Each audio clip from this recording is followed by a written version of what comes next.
नमस्कार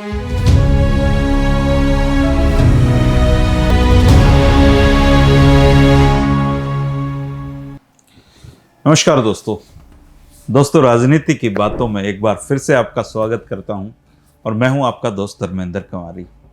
दोस्तों, सोनीपत और रोहतक जो लोकसभा क्षेत्र हैं उन पर हम बातें कर चुके हैं।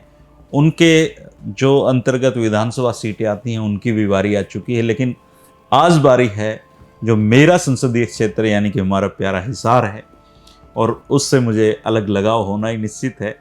और दोस्तों, आज़ादी के बाद जब से भारत में चुनाव की शुरुआत हुई थी तब से हिसार लोकसभा क्षेत्र अस्तित्व में है और इसने देश को गजब के नेता दिए हैं। इस वीडियो में हम उन नेताओं के बारे में भी जानेंगे जिन्होंने हिसार के फलक पे तो छाए भी हो, इसके साथ देश भर में भी वो चमके। 1951-52 के पहले चुनाव में कांग्रेस के लाला अंचित राम जी निर्दलीय प्रत्याशी हरदेव शाही को हराकर हिसार के पहले सांसद बने थे। और लाला अंचित राम जी बहुत बड़े स्वतंत्रता सेनानी थे और इनके पुत्र जो थे कृष्णकांत जी, वो कालांतर में भारत के उपराष्ट्रपति तक वो बने, उस पद तक वो पहुंचे। लाला अंचित राम जी अपने दौर के बहुत बड़े नेता माने जाते थे। हिसार से सांसद चुने जाना हिसार के लिए भी कम गौरव की बात नहीं थी। और लाला अंचित राम जी का जन्म 19 अगस्त 1898 को अमृतसर में हुआ था। उन्होंने अमृतसर और शिमला के सरकारी हाई स्कूलों में शिक्षा हासिल की थी और उच्च शिक्षा हासिल करने के लिए वो लाहौर में डीएवी कॉलेज में गए थे।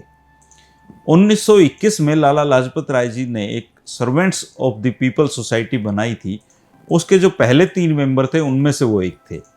उन्होंने 1925 में सत्यवती देवी जी से अपना विवाह था वो किया था, और सत्यवती देवी जी भी खुद एक स्वतंत्रता सेनानी थी।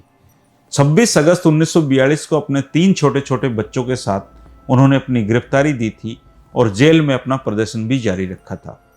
देश को आज़ादी मिलने के बाद भी सत्यवती देवी अपने परिवार के साथ लाहौर के लाजपत भवन में रही और वहां रहते हुए उन्होंने हजारों विस्थापित शरणार्थियों के लिए भोजन का इंतजाम किया था। देश आज़ाद होने के बाद 1948 में वो अपने परिवार के साथ दिल्ली लौटी थी और सत्यवती देवी जी 26 अक्टूबर 2010 को 105 साल की आयु में उनका निधन हुआ था। उस समय वो देश की सबसे उम्रदराज जीवित स्वतंत्रता सेनानी थी। लाला अंचित राम जी की 2 बेटियां थी, निर्मला और सुभद्रा, और एक बेटा था कृष्णकांत।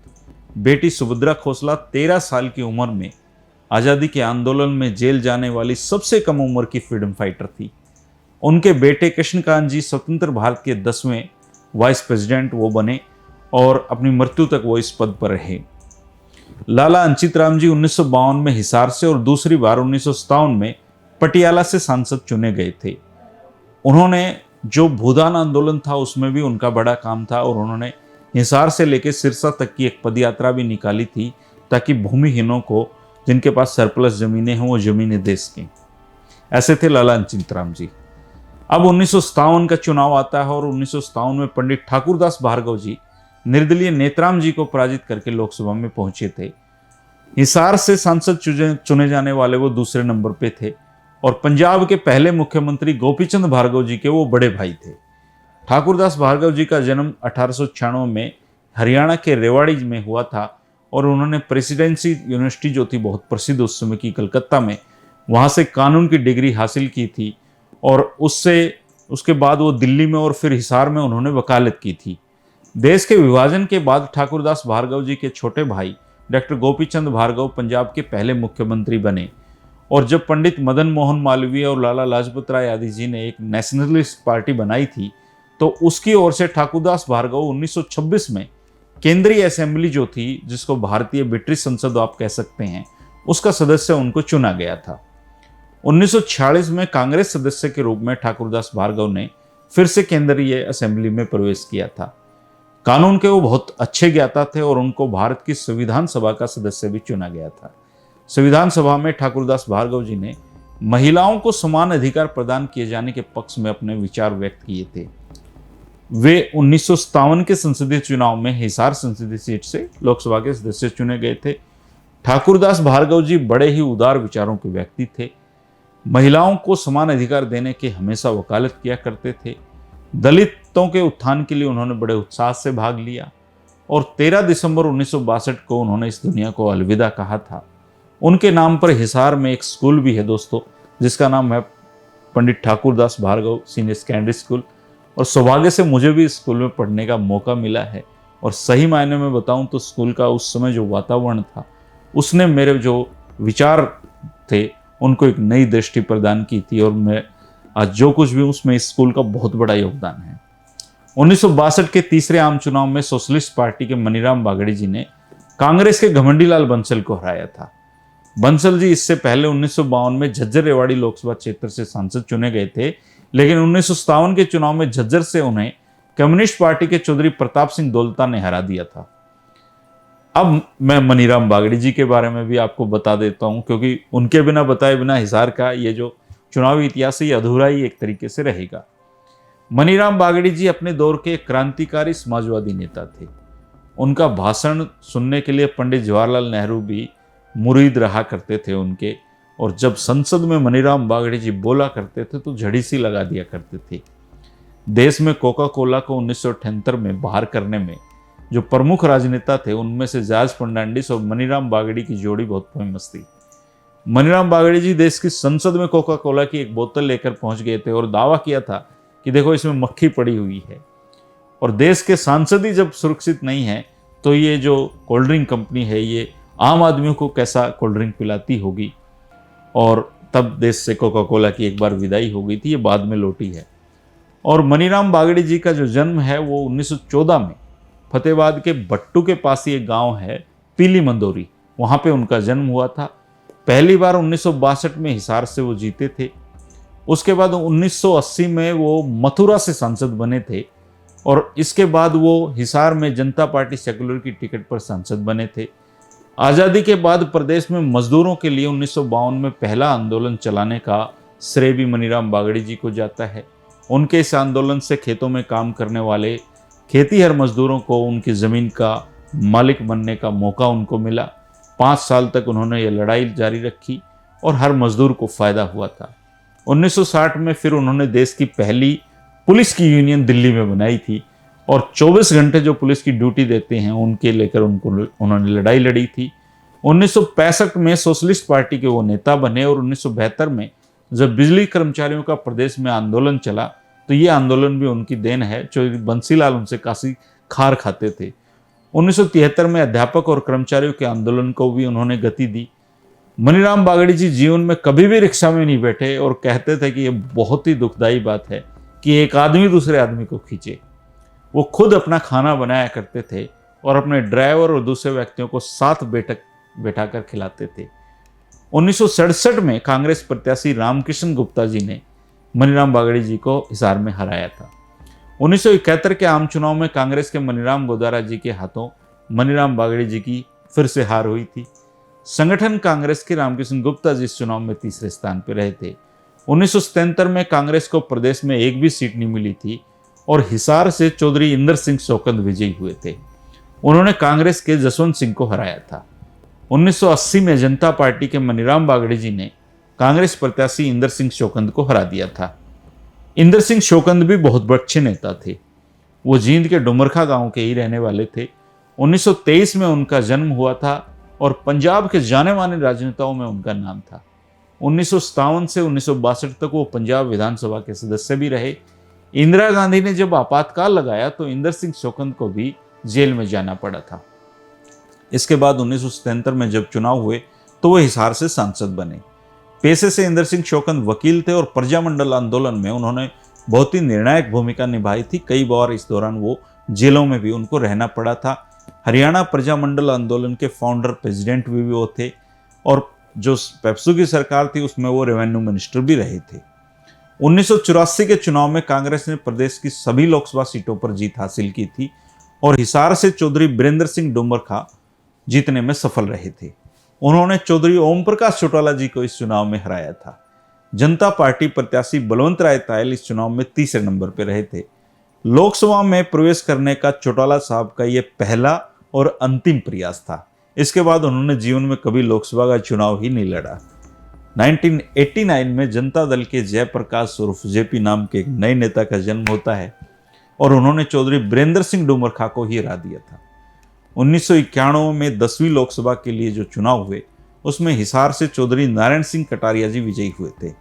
उन्होंने जनता पार्टी के जयप्रकाश उर्फ जेपी को हराया था। 1996 में जयप्रकाश उर्फ जेपी हरियाणा विकास पार्टी में चले गए और उसके उम्मीदवार बने। उन्होंने समता पार्टी के लाला गौरीशंकर को हराया। कांग्रेस के जो सुरजीत सिंह थे वो इस चुनाव में तीसरे नंबर पर रहे थे।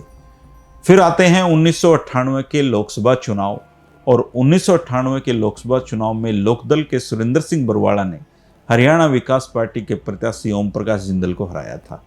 इस चुनाव में समाजवादी जनता पार्टी के जयप्रकाश उर्फ जेपी तीसरे नंबर पर, कांग्रेस के चौधरी रणजीत सिंह चौटाला जी चौथे स्थान पर रहे थे। 13वीं लोकसभा के लिए समय से पूर्व चुनाव हुए और इस दफा भी सुरेंद्र सिंह बरवाड़ा यहां से सांसद बनने में सफल रहे। चौधरी बीरेंद्र सिंह डोमरखा को उन्होंने हराया था। 2004 में जयप्रकाश कांग्रेस के प्रत्याशी के रूप में लड़े और इनेलो के सुरेंद्र सिंह बरवाड़ा को हराने में वो सफल रहे। 2009 में चौधरी भजनलाल जी हरियाणा जनहित कांग्रेस के उम्मीदवार के रूप में हिसार के रण क्षेत्र में कूदे, और यह पहला अवसर था जब कांग्रेस से बाहर उन्होंने लोकसभा का चुनाव कांग्रेस के बाहर रहते हुए लड़ा, और वो ये दिखाना चाहते थे कि मेरी जो शक्ति का स्रोत है वो केवल कांग्रेस नहीं है, हिसार मेरा गढ़ है, केवल आदमपुर नहीं, हिसार में भी मैं हूँ। और चौधरी भजनलाल के खिलाफ कांग्रेस ने जयप्रकाश जेपी को उतारा और इनेलो ने प्रोफेसर संपत सिंह को उतारा, लेकिन चौधरी भजनलाल इस चुनौतीपूर्ण चुनाव में अच्छे खासे मार्जिन से जीतने में सफल रहे। इस चुनाव के बाद संपत सिंह जी का इनेलो से मन खट्टा हुआ था, और बाद की कहानी तो आप जानते ही हैं। जून 2011 में चौधरी भजनलाल जी का निधन हो गया और इसके बाद हुआ उपचुनाव। इस उपचुनाव में कुलदीप बिश्नोई चुनावी मैदान में कूदे और इनेलो की ओर से अजय सिंह चौटाला ने मोर्चा संभाला। भिवानी को छोड़कर वो हिसार में आ गए थे और कांग्रेस ने जयप्रकाश जेपी पर दांव लगाया था। भूपेंद्र सिंह हुड्डा के नेतृत्व में कांग्रेस की सरकार थी और भूपेंद्र हुड्डा ने इस चुनाव को अपनी नाक का सवाल बना लिया था, लेकिन कांग्रेस ने चुनाव जीतने के लिए पूरी ताकत लगाई, लेकिन उनकी बहुत शर्मनाक हार हुई। चुनाव कुलदीप बिश्नोई जी ने जीता, अजय चौटाला जी दूसरे नंबर पर रहे और जयप्रकाश उर्फ जेपी साहब की तो जमानत जब्त हो गई। संसदीय क्षेत्र के किसी भी हलके में कांग्रेस को बढ़त नहीं मिली थी, और ये चुनाव एक रिपोर्टर के नाते मैंने इसको कवर भी किया था और मुझे इसकी बहुत सारी बातें वैसे याद भी हैं। 2014 का चुनाव जो था लोकसभा का दोस्तों, वो उपचुनाव से भी ज़्यादा रोमांचक था। कांटे का मुकाबला था। हरियाणा जनहित के सुप्रीमो और निर्विरोध जो सांसद थे कुलदीप बिश्नोई, उनके खिलाफ इनेलो ने इस बार चौधरी देवीलाल की चौथी पीढ़ी के जो लाडले थे दुष्यंत चौटाला, उनको मैदान में उतारा था। ये चुनाव पूरी तरीके से जाट और गैर जाट में बट गया था और कांग्रेस ने 2.5 साल पहले लोकदली से कांग्रेस हुए प्रोफेसर संपत सिंह जी को उम्मीदवार बनाया था और प्रदेश इस चुनाव के नतीजों पर आंख गड़ाकर बैठा हुआ था। कुलदीप बिश्नोई जी कितनी प्रभावी घेराबंदी कुलदीप बिश्नोई की हुई थी, इसका अनुमान आप इस बात से लगा सकते हैं कि इस चुनाव में कई कुलदीप खड़े किए गए थे और एक बुलडोजर वाला कुलदीप तो हजारों वोट ले गया था।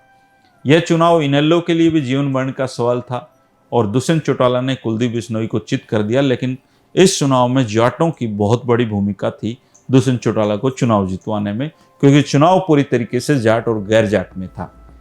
संपत सिंह जी तीसरे स्थान पर रहे थे, उनको लाख सवा लाख वोट उस दौरान मिले होंगे।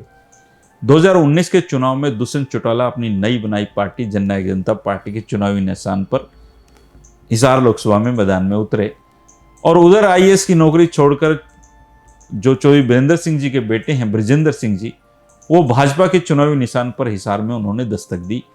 चौधरी भजनलाल जी के पोते भव्य बिश्नोई जी भी पहली बार चुनावी रण में कूदे, लेकिन ब्रिजेंद्र सिंह जी ने इन दोनों लाल परिवारों के तंबू उखाड़ दिए और ब्रिजेंद्र सिंह देश की संसद में पहुंचे और आज हिसार का जो नेतृत्व है वो ब्रिजेंद्र सिंह जी करते हैं। बहुत ही शांत स्वभाव के व्यक्ति हैं और इस कभी भी आरोपों की राजनीति वो नहीं करते हैं। मुझे बेसिकली वो ठीक इंसान लगते हैं राजनीति में। और अब दोस्तों 2024 सामने है। 2024 में हिसार किस करवट बैठेगा आप जरूर बताएं कमेंट करके। ये एक साथ के साथ सर्वे भी हो रहा है कि हिसार का जो लोकसभा सीट है उसको कांग्रेस या बीजेपी कौन इस सीट पे जीत दर्ज कर सकता है। आप अपनी राय जरूर बताएं दोस्तों। ये वीडियो कैसा लगा ये भी जरूर बताएं। पसंद आया हो तो इसको आप दोस्तों के साथ शेयर कर सकते हैं। जो नए साथी हैं जो पहली बार इस चैनल पे आए हैं वो चैनल को सब्सक्राइब कर सकते हैं।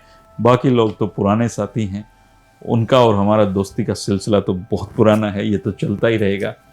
अब एक एक करके हिसार में जितने भी विधानसभा क्षेत्र हैं उनकी कहानी मैं आपके सामने लाता रहूंगा। 3 बजे मुलाकात होती रहेगी दोस्तों। शुक्रिया, नमस्कार।